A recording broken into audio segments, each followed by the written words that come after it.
Michelle from Scrap Secrets, and I'm here today with a project video. I made a birthday card for one of my coworkers, and I just wanted to show it to you guys before I send it out in the mail.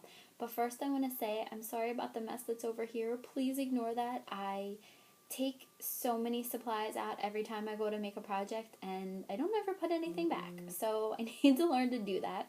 But I wanted to make this video before I took any more time to clean up things, because I know that will take me a really long time and I want to get this card out in the mail.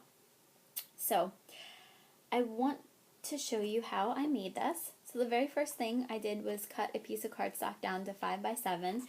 It was a piece of white cardstock, and so that it would fit on the front of this card.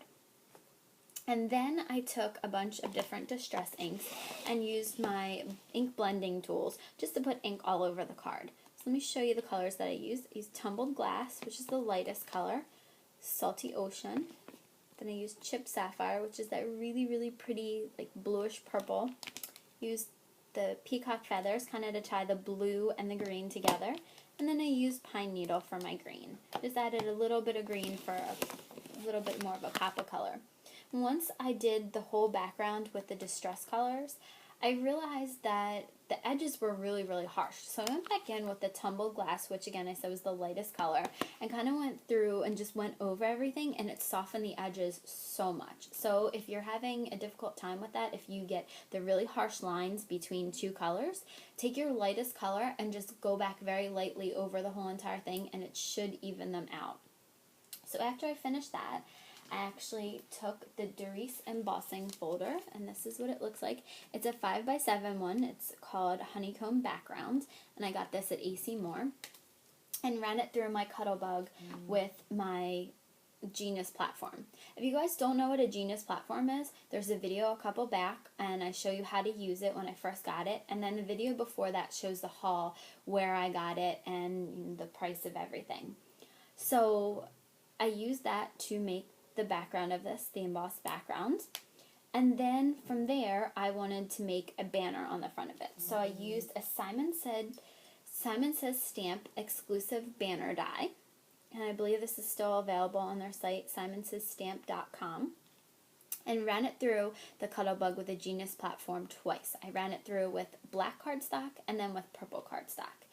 And I used the black as the base, and then I took the purple one and cut off every other flag so that I could put it on top of the black pieces. I put those to the side, and I used this VersaMarker.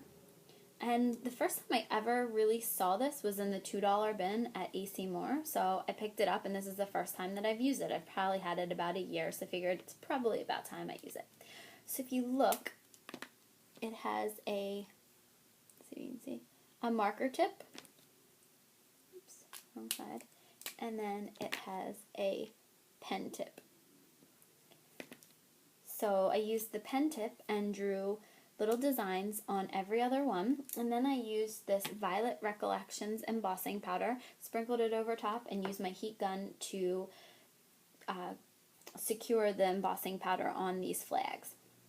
And then I went and I used my Zig 2-way glue pen. If you don't know what it looks like, this is what it looks like. And I glued down the purple ones, and then used my Zig 2-way to glue the whole entire thing down.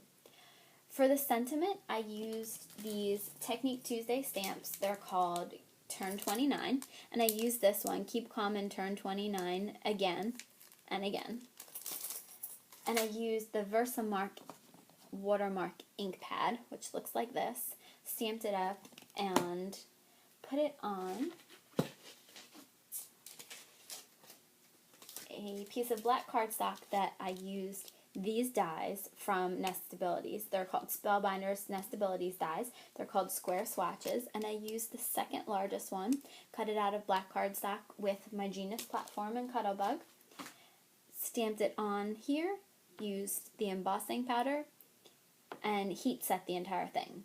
I thought it needed a little bit more, so I went back with my VersaMarker and used the pen side again and drew some dash lines around it, and then used the same embossing powder and sprinkled it around and heat set it, and then glued it to the front. So that's the card. It was fairly easy to do, just a bunch of steps.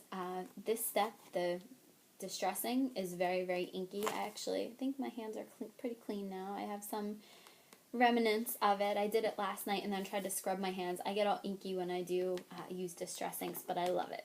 So I think it came out really, really cute. It's a color combination that I'm not usually, I don't usually do, but I really like the way it came out. I left the interior blank for right now. I have to write her a note. I think I'm going to line it with some black cardstock and then write in a purple sparkly glitter pen. So that's the card. Thank you guys so much for watching. If you have any comments or questions, please leave them below and subscribe to my channel. And I will be back with more videos. Thanks guys. See you later.